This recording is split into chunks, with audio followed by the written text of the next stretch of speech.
Hello, everyone. Blanston here. I am finally back, and I have finally picked my OP14 deck for Nationals. Right after I did my last video, I got hit with a nasty virus, and it really messed with my throat. I knew there was no way I could maintain talking for over an hour, so I had to wait to film this. Still not 100%. Forgive me for any coughing, but there's no more time to waste. We've only got 2 weeks left till the event, so I got no choice. I got to push on. I'm dying to get into ranked games, but I'm also really excited to make this video tonight and talk about my journey that led me to my deck choice. And I thought it might help anyone who's maybe undecided. And it also, gives you a little glimpse into the OP14 meta. All right, let's get stuck into it. So the slideshow's back. Hopefully, this encapsulates everything that I've been thinking over the past few weeks. So, when I was picking a deck, the two main things that that were really important to me was number one was that the playstyle speaks to me. So, after my experience with Ace, it led me to start thinking about, you know, is there certain playstyles that suit me better than others? And maybe Ace like wasn't the best playstyle for me.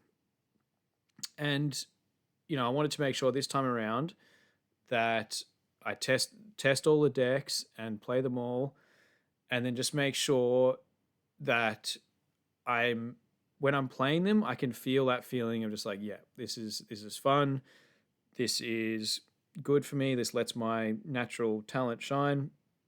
And yeah, I think that was the number one thing that I wanted to make sure was right for this format, because I didn't want to make another repeat of Ace where I get to the end after putting all this effort in and then just think, yeah, maybe the way Ace plays wasn't for me. And the second thing, of course, was to be competitive. You know, Nationals, the biggest event of the year. I wanted to make sure I was picking a deck that is going to be able to compete and can win, most games. And, if you are losing games, it's either because your opponent just clearly outskilled you, or you got bad luck, like really bad luck with like bad draws or things like that. Just yeah, it needs to be competitive. So a top, close to a top tier deck. All right. So with those two factors in mind, these were the early contenders of all the decks that I was considering. First up, we had Ace. I know I was just talking about how Ace might not be my playstyle, but of course I still have to consider it with how much work I've put into it. I'm experienced with the deck, and it also seems like it could be a strong pick in a jungle meta where you really don't know. You could expect anything. There's going to be so many different decks. There's so many cool decks to try, so many new ways to play the game. Like it's going to be a jungle. I have no doubt about that. Unless at least jungle for the first 4 or 5 rounds before the really good decks sort of rise to the top. But for the first few rounds, you could literally face anything. So many old decks got support. There's so many cool new decks. You really could face anything. And Ace, it does what it does, and building the 10 beard wall is just good into a lot of decks, and probably could just it's a good deck into rogue matchups. So yeah, of course, yeah, I had to consider it. Next deck, Jinbei. It's a blue deck, so anything that's blue, I would definitely have to consider. Blue's my favorite color in One Piece. Usually, I'll try and play every deck that comes out that's mono blue. So definitely had to consider Jinbei. I love the character as well. He's cool. And then there was also this thought of, maybe aggro is where I'm supposed to be. Ace was a very slow, methodical deck. Maybe I've always thought that aggro wasn't my thing. I always thought I was a control player, and that I wanted to play sort of grindy matches, but maybe that's wrong. Maybe maybe aggro is my true calling. It's fast. It's you don't have to overthink. You definitely have to play smart and make good decisions, but it's a more condensed format of the game where maybe if my, maybe in longer formats, my attention span wavers a little bit. And if you're playing an aggro deck, uh, all your attention is on the start, the first 10 minutes, and then, you know, and like maybe that's all my brain was cut out for. But yeah, Jinbei was definitely an option. And it was pretty fun. It was pretty fun. Next was Doffy. So Doffy, the first thing, it just felt a bit like fate to play Doffy. I took Doffy to last year's Nationals. I didn't do that well, but across that format, I did have a lot of success with Doffy. So this is blue Doffy I'm talking about, and I thought the new version or the new iteration of the character, maybe that's fate to play him, and so yeah, go back to a guy that I know I've had success with, and maybe more success would come. It's also just a really good deck. It's got good tools to combat the meta. It goes wide, it stuns, it heals. It's got good defensive capabilities. You can block with the leader ability. It's just ramps.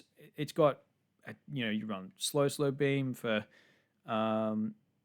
to rest things and board control, and then you got divine departure, which can minus attack to swing into things. It's just got a lot of tools. Really cool deck, and yeah, definitely a top consideration. Next one was Croc.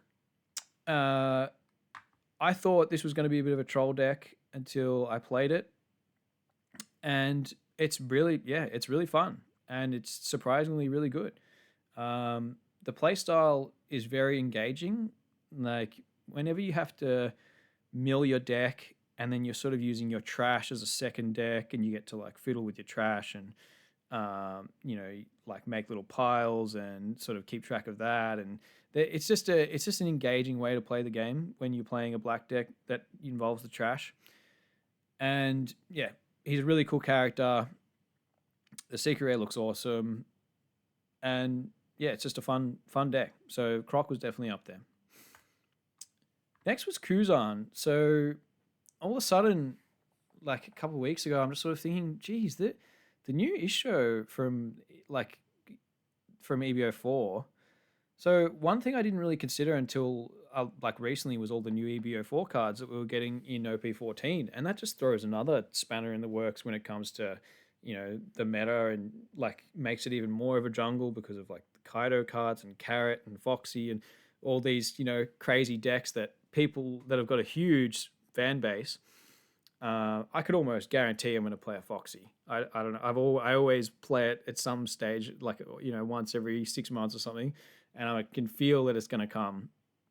But yeah, Kuzan got some really good cards. I got Isho, the 5 costs 7k, where you trash 2 cards, which you cycle with leader, obviously. No, you trash 2 or trash 1, and your opponent has to trash 2 out of their hand if they got 6 or more. So on 5 Don, being able to rip 2 cards, it's crazy. It's so powerful. And it's a 7k body. And then on top of that, it also has the minus 2k when attacking effect. So that Isho makes this leader a contender.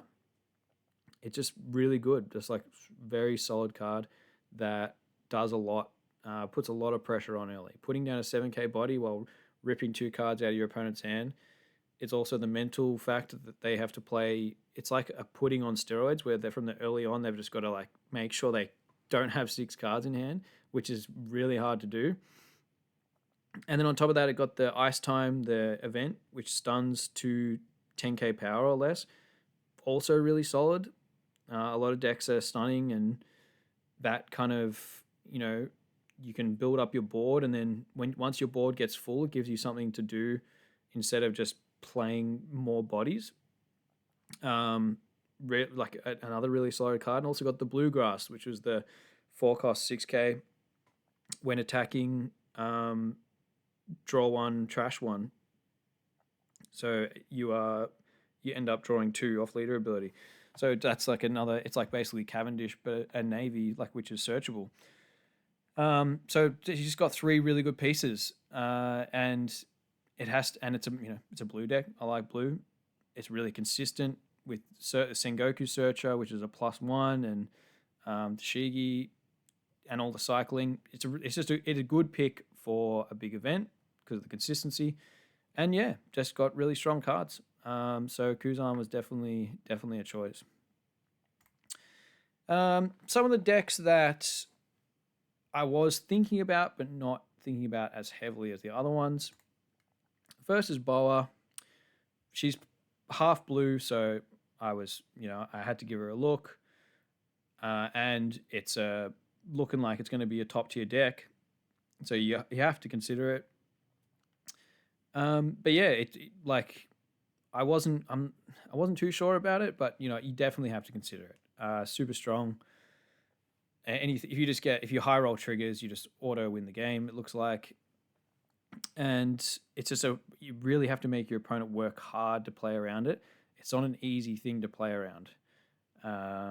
They've really got to be switched on and can't afford to make any mistakes, or you just win.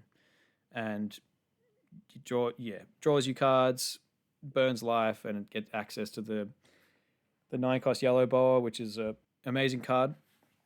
Yeah, so definitely had to consider Boa. Next was Mihawk. I'm not a green player, but I did have to consider Mihawk because it was actually it was way more fun than I thought it was going to be. The playstyle was really fun. Doing when you set up the combo of the 9-cost, the secret rare into the Lauren Bippo, and you're stunning to a turn, building a huge board. It just is really cool deck, and it also looks like it's going to be very meta, like one of the top decks. So definitely had to consider Mihawk. And Gecko. So sadly, I didn't get to make an introduction video about Gecko. I just simply ran out of time, and then I got sick, couldn't make the video, and had no choice but just to get stuck into this one. So sadly, if you were waiting for a Gecko video, I do apologize. I probably won't be making one just because I have to start grinding with the deck that I'm going to pick. So spoiler, it's not going to be Gecko, but so I wanted to consider it because I've had success with the old mono black Gecko. That was one of my favorite decks, and I was kind of looking forward to this one. It plays really similar to the old Gecko where you swarm, and it looks pretty fun. And on top of that, I've got almost a full set of gold PRB1 Gecko Don. Gecko is not like I'm not like a huge fan of Gecko. I just really love like the Halloween aesthetic, and those Don are my favorite. So it would be cool to play Gecko with the Gecko Don, but I didn't get a chance to play it yet, so it's not on the top of my list for contention, but still a deck that we had to look at. All right, let's cut some off. Let's trim the fat a little bit and cut some of the decks off that I knew sort of deep down that I wasn't actually going to play. First one was Mihawk. Although it's very strong, I'm just kind of out of touch with the way that green plays. The deck, you don't have much liquidity, if that's the right word, in your hand. Your hand's very stagnant. There's not much cycle. If you're stuck with 3 or 4 bricks in hand, you've got 3 or 4 bricks in hand for most of the game, unless you get the 9-cost Zoro down and use its ability. Green. I think Mihawk, if you're a green player for the last sort of 3 or 4 sets, or really experienced with Bonnie, or not so much Zoro, but mainly Bonnie and a bit more slower green decks, then you're going to love this deck. You're going to be good with it. I haven't had much green experience. It feels a bit weird going to play green after playing pretty much just like blue and black for most of my One Piece career. But decided not to go with Mihawk because it was just not my play style at the moment. But still a very good pick. If you play Mihawk this set, you'll do well if you put in the time. I probably could put in the time and learn green, but I only got 2 weeks. So it seemed a bit suicidal. But yeah, not playing Mihawk. As I said, Gecko, I didn't get a chance to test it properly. And I feel like it's a little bit one dimensional in the sense that once you learn what every single trigger does, you can, you know, you kind of know what to expect. So you can plan your turns out depending on, if you know, if you keep track of every single trigger and what they've got in their trash, you kind of know what their limitations are. You know what their best plays they can do. Like, Perona can stun your 6 cost. So make sure, you swing with, 6 cost and lower first, or, you make sure to swing life to get the trigger to then KO. And there's just like, it's, I feel like you can play around it once you get the hang of it. And I think if Nationals comes around, by the time 2 weeks rolls around, it might lose a little bit of its surprise factor, and you might just get counterplayed from your opponent knowing what your deck does just as well as you do. Next one's Boa. I ruled this out just because the playstyle it wasn't vibing with me. It was fun, but I haven't played. I don't play a lot of yellow. Yeah, I'm just not used to like triggers and healing, and like the blue part. The only blue thing about it is really just the drawing a card. You play a few blue cards, but it's mainly all yellow. It's pretty much a yellow deck. But yeah, look, Boa, definitely a good choice though as well. Same as Mihawk. If you pick Boa, you will do well. Yeah, something's telling me it's not my deck. Next one to cross off was Ace. Sadly, there was too much evidence to suggest that it's not my play style. If you watched my series and then watched my last breakdown, you would have heard that it's my worst performing meta in a long time. And yeah, just feels wrong to not listen to, or like just to not take note of the fact that it was my worst performing meta and play something else and try something different. Because it just, if I pick Ace again, it just, wouldn't sit right with me. And I think I'm slightly mentally scarred with the deck. If I rocked up to Nationals, there would just be so much doubt and anxiety about, my performance. And I just need to wipe the slate clean and start afresh and play something different. But yeah, sorry, Ace. You were good fun. And shout outs to all the people that watch the Ace videos. Hopefully you can still gain something from whatever comes next. But yeah, no more Ace, sadly. Kuzan, I ruled this out not really for any reason other than just I ended up going with a different deck. I think this is a really solid pick, and I might end up playing it after Nationals. Yeah, just seems like I think it's going to be great. It goes wide with your Garp. The Isho is such a big threat early on. Pheasant, like the consistency, like the Sengoku pluses you go +1 in hand. The 3 cost, Pheasant Peck is like a little mini Gum Giant. It's got heaps of survivability. You can cycle out your bricks in your hand. Sakazuki gets you like Don. You can get Don advantage with if you like chain, go back to back Sakazukis. You're getting 2 extra Don a turn. It just does a lot, and I think the Isho and the Ice Time and Bluegrass a little bit just puts it right up there in contention. And who knows, maybe in the next 2 weeks I'll decide that I want to pull out Kuzan at the last minute. But at the moment, I picked something else. But I do think if you were looking at Kuzan, I think if you picked it, you would do well. It's a good deck. So the finalists, the 3 decks that I didn't rule out straight away: Doffy, Croc, and Jimbei. All new OP14 decks. It's good to. I feel like it's good to pick decks that are new, because it's good to put time into new decks. They'll probably get support in later sets, and naturally, the newer a deck is, the more power crept it is. But yeah, Doffy, Croc, Jimbei. all three really solid decks. Doffy and Croc are similar in the way they play, and then Jinbei is just raw power. And yeah, these were the three that I was really considering for a long time, and tossing up, which one. And like they were, these three were all fun, and yeah, I was tossing up between these. I decided though that Jinbei would be the first to go. I'm just a little bit apprehensive to bring a glass cannon to nationals. If you don't know what a glass cannon is, it's as the name would suggest, you you shoot your shot and then that's it. If you don't get through and you don't win, you're dead. And Jinbei, sadly, yeah, it's a pure aggro.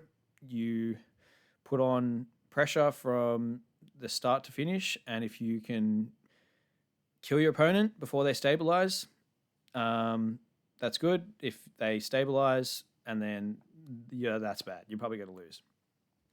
I still think it's a really good deck, and it's really fun.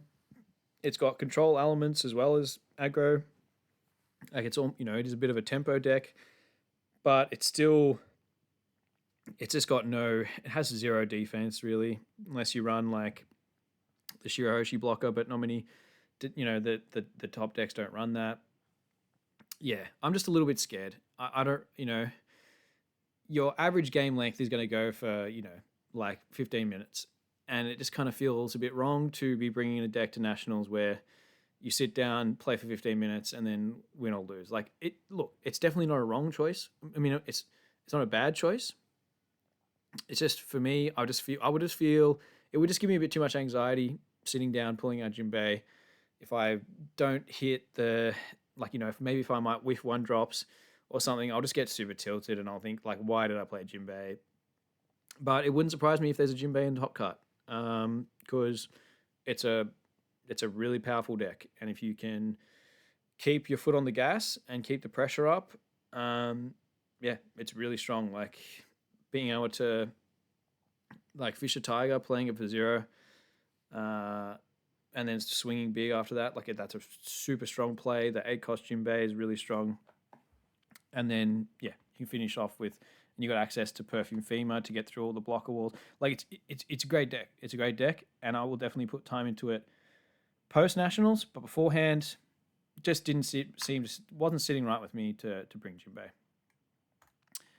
So then we're down to Doffy or Croc. Once I reached this point where there was 2 decks to consider, then you start sort of getting a bit deep diving more into the decks. Getting to this point was more just about what do I want to play, what am I going to have fun doing, what do I think is good, and then you sort of have to deep dive into, okay, are they actually going to be good? Are they going to be able to compete with the meta? And the main way you think about it is the deck that I pick has to be able to beat Ace and Imu. Apparently, in the last sort of few weeks, Ace has dropped off a little bit and may not be considered a tier 1 deck anymore. Imu definitely is, but still Ace is going to be highly represented, mainly because it's early in the format. People are going to play what they know. There's a lot of Ace players that will stick with Ace, and yeah, when you go into the tournament, you need to be whatever deck that I pick, it has to be able to have a semi-consistent way to beat Ace and to beat Imu. And that's what I, did a lot of my theory on when I was thinking about whether a Doffy or Croc, can they beat them? So the keys, I sort of, I broke it down. The keys to beating Ace and Imu, one, you need to set up early pressure. You need to have some sort of board that sticks so you can start swinging and putting pressure on before the late game comes, and then they start doing either chaining the blocker beards or 5 elders. So you have to be able to put on pressure early to kind of at least, you can't let them you can't give them a free ride into the end game. The second thing for Ace specifically is you need multiple 7k plus attacks late game to burn through their hand. So, from my experience playing Ace, if a deck could constantly, like, just say in the Imu matchup, when they're constantly swinging sevens or eights, demanding one or two cards every single swing, your hand gets low. Once your hand starts to get low, um, you know, the game's pretty much over. Same with all decks, but Ace, you build up a huge hand, and then you basically control the game by having so much counter and so many options to play. And yeah, you need to, if you're playing against Ace, you need to be able to burn through that huge hand. And you need to have a sort of wide board that can put at least, I say 7K because 1Ks are pretty easy to counter out. They only get leader effect once a turn. So if you do multiple sevens, you got to force them to use their leader effect and then start giving you 2Ks. 8K, of course, is better, but sevens work really well as well. And yeah, you just want to push through with as many attacks as you can just to get that hand down. And for Imu, the key to beating Imu is you need to be able to build a huge board while also surviving. So you got to play a lot of big characters with big swings that, so when they swing, so you want it to be like 9K minimum, so that each swing demands either a block or two cards out of hand. If you have to have a big enough board where the swings are asking for two cards and not just a free, never existed plus 4K. 8K is no good into Imu. It needs to be 9. Have multiple 9K swings so that you're demanding more cards, or you want each swing to be either saying, all right, give me a life, or go -2 in hand, or give me a block. And yeah, you got to be able to build a huge board, but then also survive their barrage of 7K swings, get through all the counter events, get through everything. So you have to build a huge board while also surviving. So those are sort of like three factors that I was considering when, that's to beat Ace and Imu. So any deck that I pick has to be able to tick off all three of these factors. So when you look at Doffy and Croc, they both can fulfill the criteria of swinging multiple 7K attacks, because you got the A-cost Doffy, which goes wide, and you got the Missile Sunday, which also goes wide. So both decks have an option to swarm the board.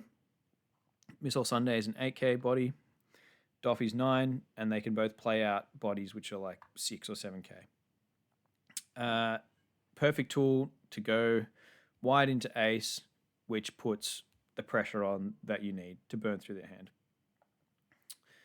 For the survivability in building a huge board, they've also both got tools. Doffy's got the 10 cost, which lets you stun 3 characters. So they can't attack, but they also can't block either. So it's like multifaceted. You can build the board and then stun them from attacking, and then you can also help push damage through by stunning and stopping them from blocking, so you can push damage.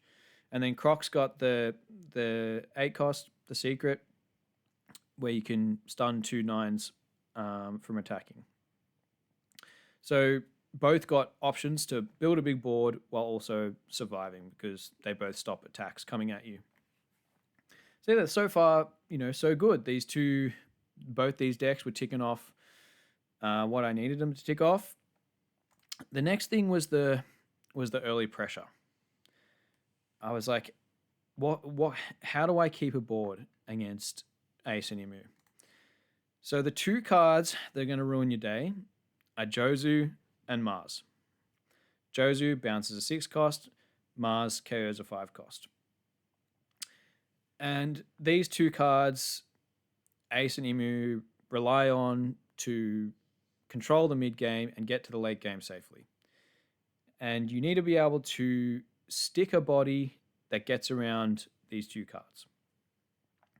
Otherwise, you don't have a board, you can't put any pressure on, then they get to tend on turns, and it's over from there.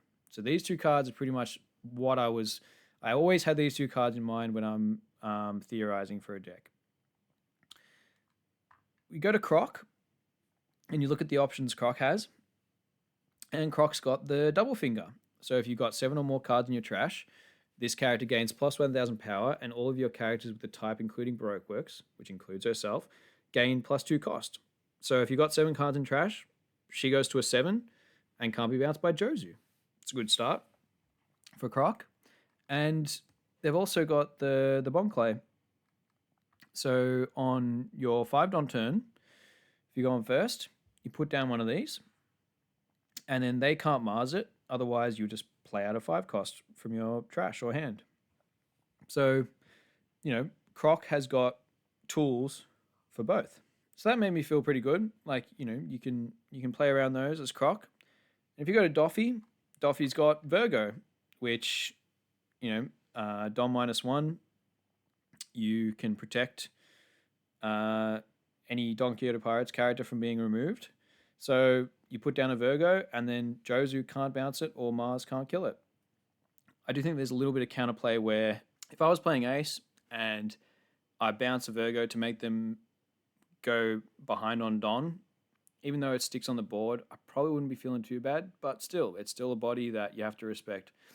And it sticks on the field. That's the main thing. It sticks on the field. So both Croc and Doffy, yeah. So far they've kind of got. I'm thinking they've kind of got all the tools. And yeah, honestly, both of these decks are good picks for the OP14 meta. If you're planning on playing Doffy and you're planning on playing Croc, stick with it. Don't be scared of Ace and Imu matchups. I know apparently Croc has a terrible matchup into Ace. I think if you do hit the double finger early and you build a board, I know because the Croc can't double stun 10 costs, it can only stun 1 10 cost and 1 9. So, but yeah, I haven't played the Ace matchup, but I still think both of these decks are really good choices.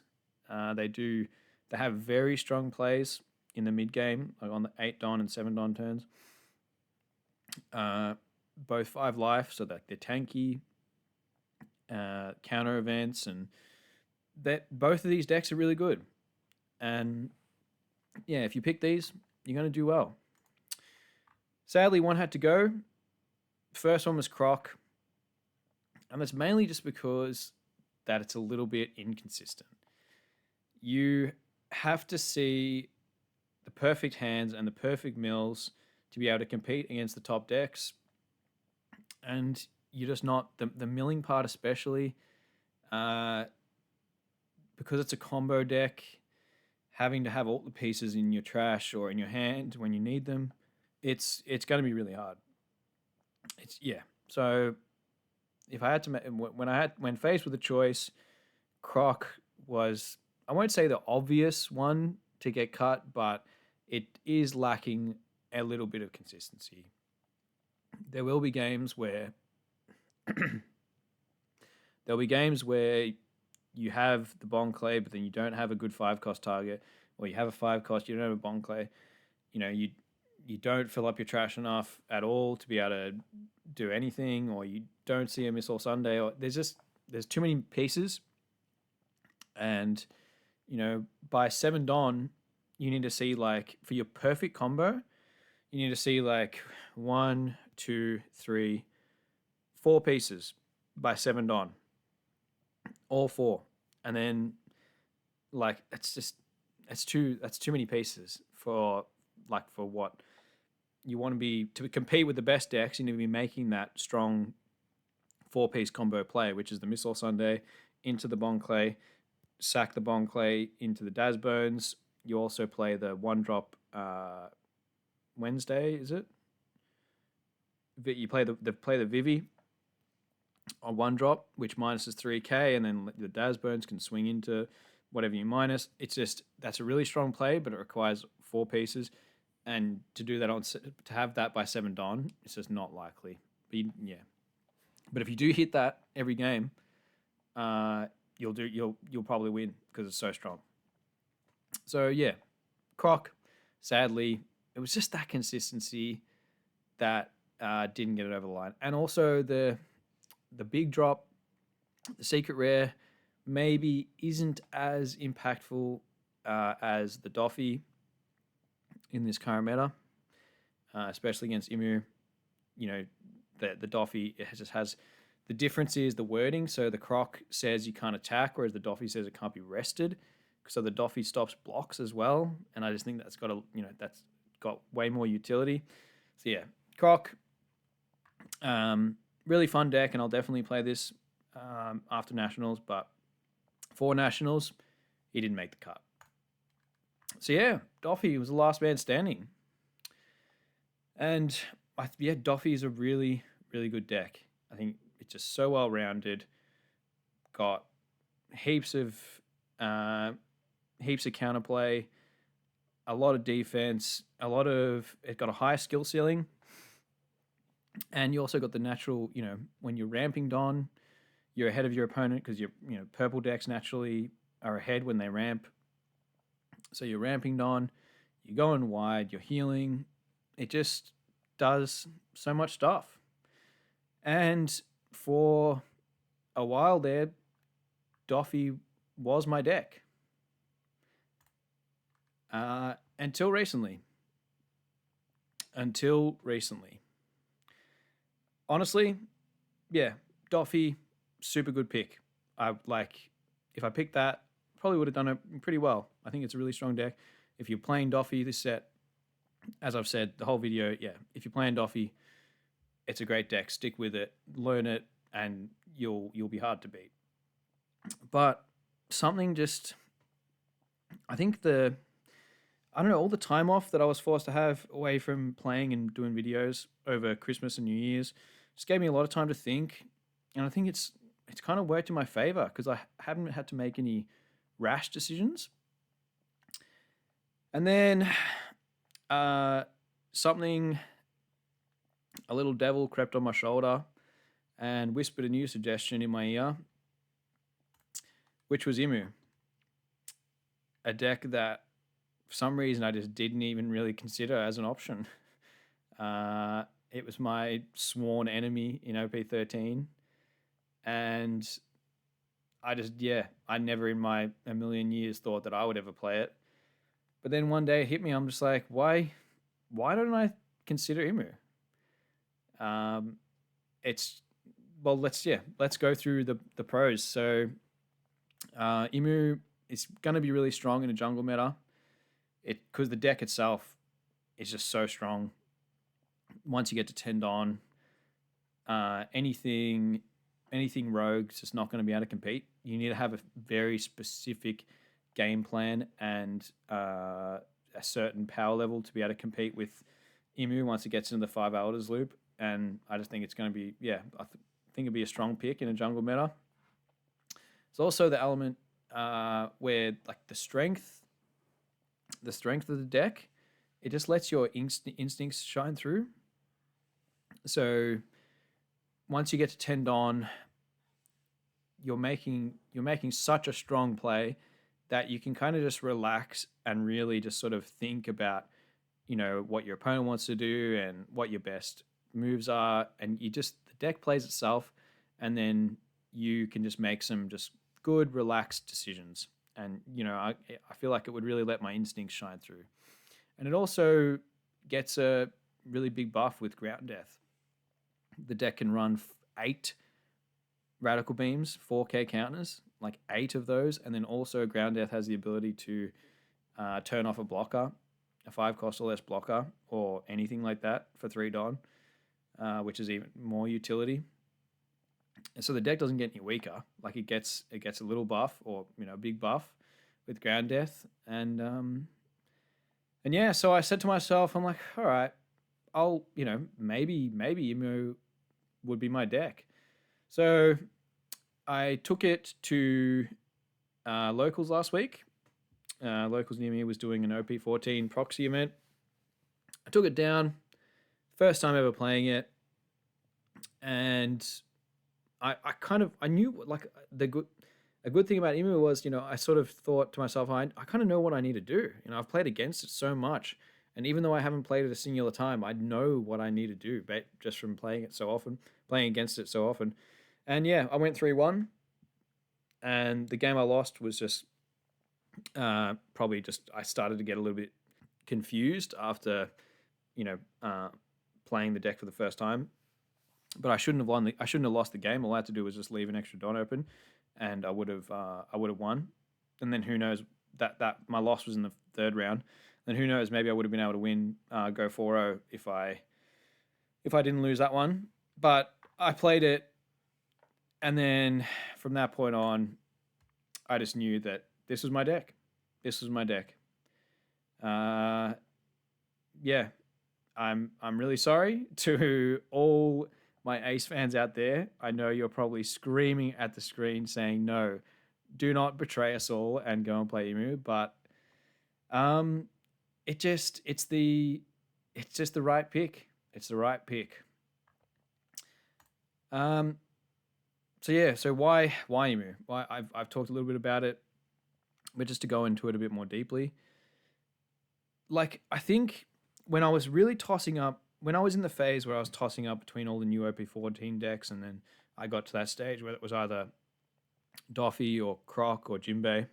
After thinking about those for a little while, and I'm constantly thinking like, okay, how do I beat Imu? Or how do I beat Ace? Like, what's the counter to those decks? You know, how am I gonna like? How do I combat? How do I stop Mars? How do I, do this?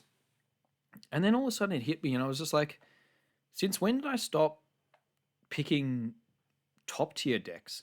Before I started the channel, I promised myself that I wasn't going to play anything rogue anymore. I was just like, sick of wasting formats. I wanted to do well and start actually, getting proper success in this game. And I told myself, I'm not going to play any more rogue decks. I'm going to pick the best decks or all the time.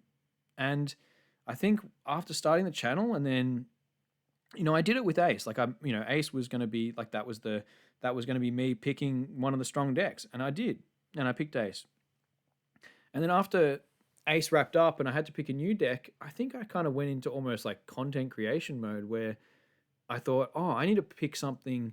Like I wasn't saying this in my head. It was maybe just subconsciously, but it was like I need to pick a deck that is entertaining for everyone, or I need to pick a deck that my subscribers are going to want to see me play. And then there was just a moment last week where I was like, no, no, no, no, no. Why? Don't worry about content. Although obviously, I really want to make content, but I want to make competitive content.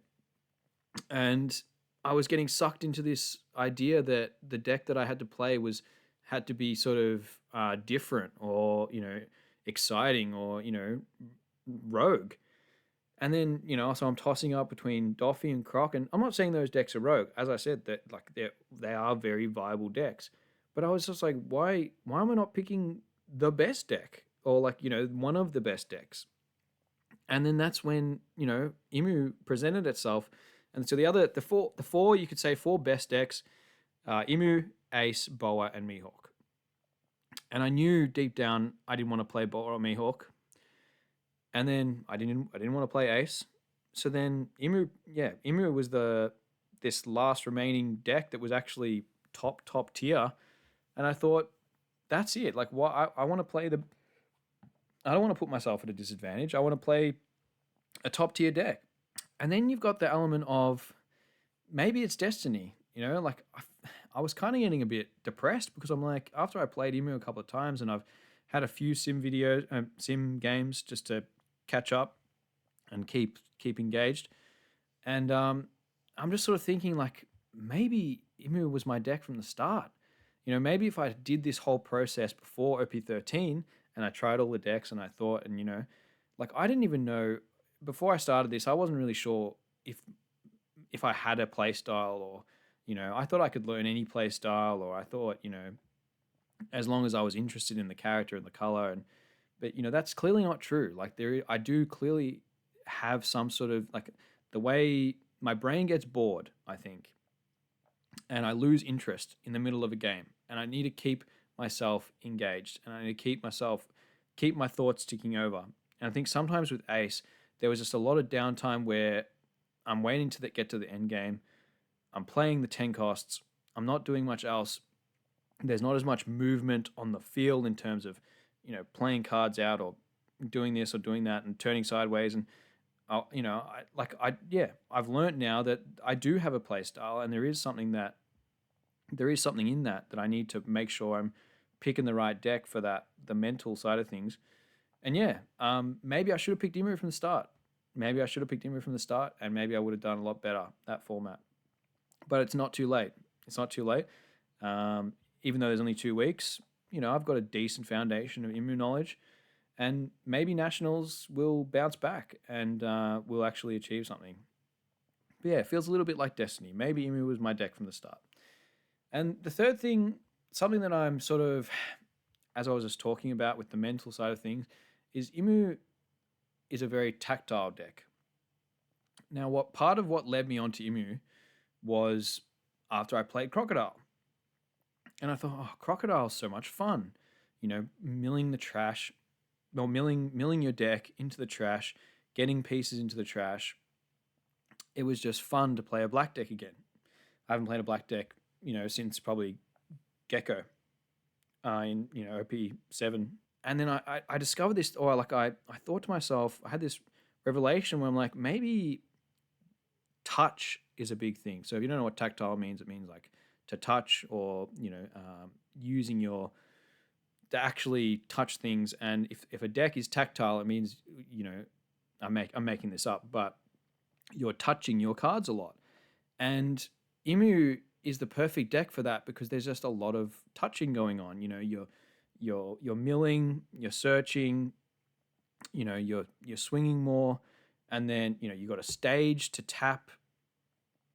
When you play your elders, you're playing your elders, you're tapping a Dawn, you're resting the stage, you're playing out the 5 elders from the trash, you're searching, doing all these things. You've got counter events to play on your opponent's turn, so you're touching cards on your opponent's turn, tapping cards.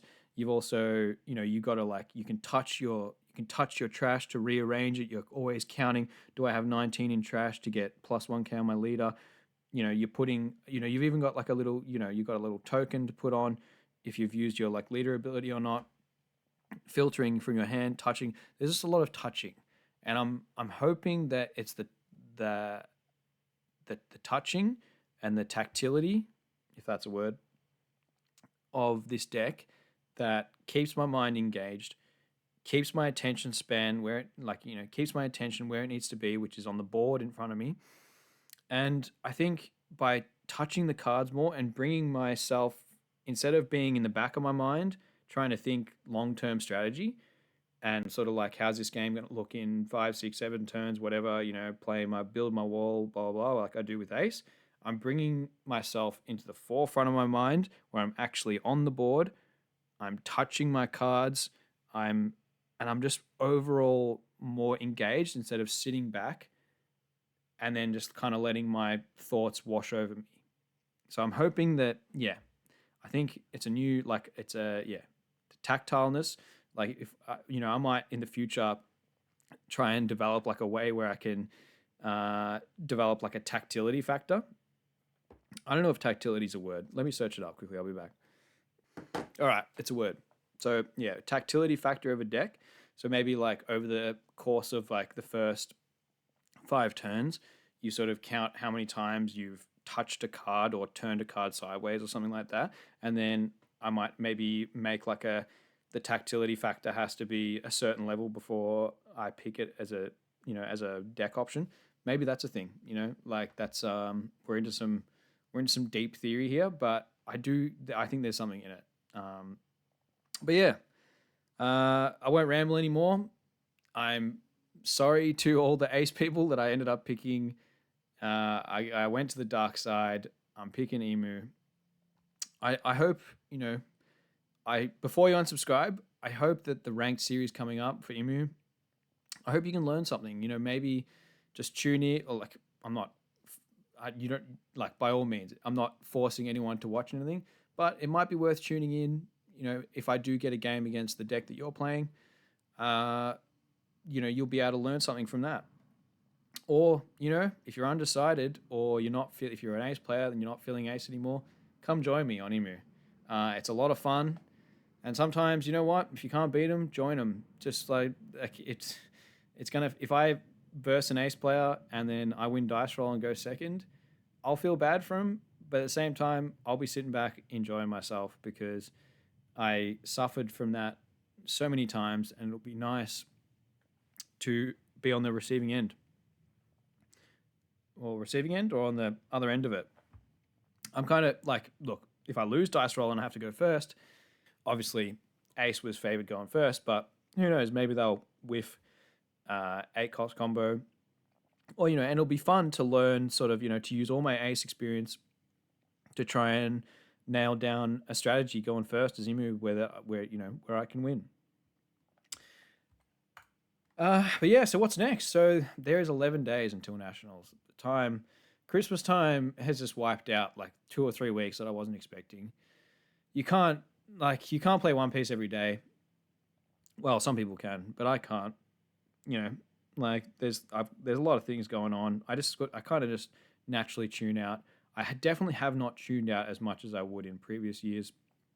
I've at least been thinking about One Piece a lot and thinking about the decks, and I'm always thinking about it, but this time I was thinking about it a bit more seriously because I'm trying to plan when am I going to do my next video.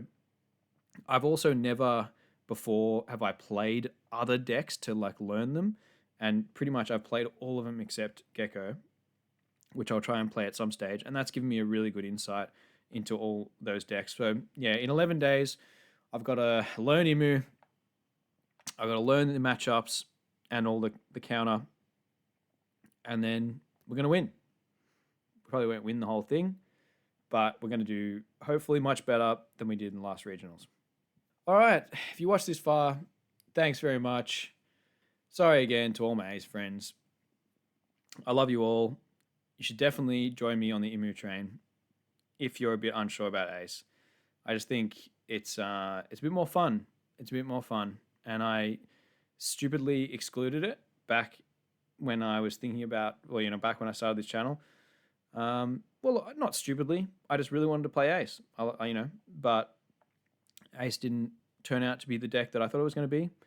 But I think Imu will be the deck that I think it's going to be. And from what I played so far, it's really fun. So yeah, that's this video wrapped up. I am playing Imu. I'm taking Imu to nationals. It feels like a good choice. It's a strong deck. The ranked series will be starting tomorrow. I'm not sure. They did like a soft reset on the bounty, so it's not like a full hard reset. So I've kept a little bit. We'll be starting from not a bad baseline, which is around like 1 billion. So that's a good platform just to like launch off. We won't be having to get through the early stages, but I'm not sure if it's going to go full hard reset once OP14 officially comes out on Friday. But look, it doesn't really matter. It's not so much about, we only got 2 weeks. It's not so much about the ranking. It's just about getting games in. And yeah, I'll be back tomorrow with my first Imu video. Hope to see you there. Thanks to everyone. Sorry this video took so long to come out. And I'll catch you all tomorrow. See you guys.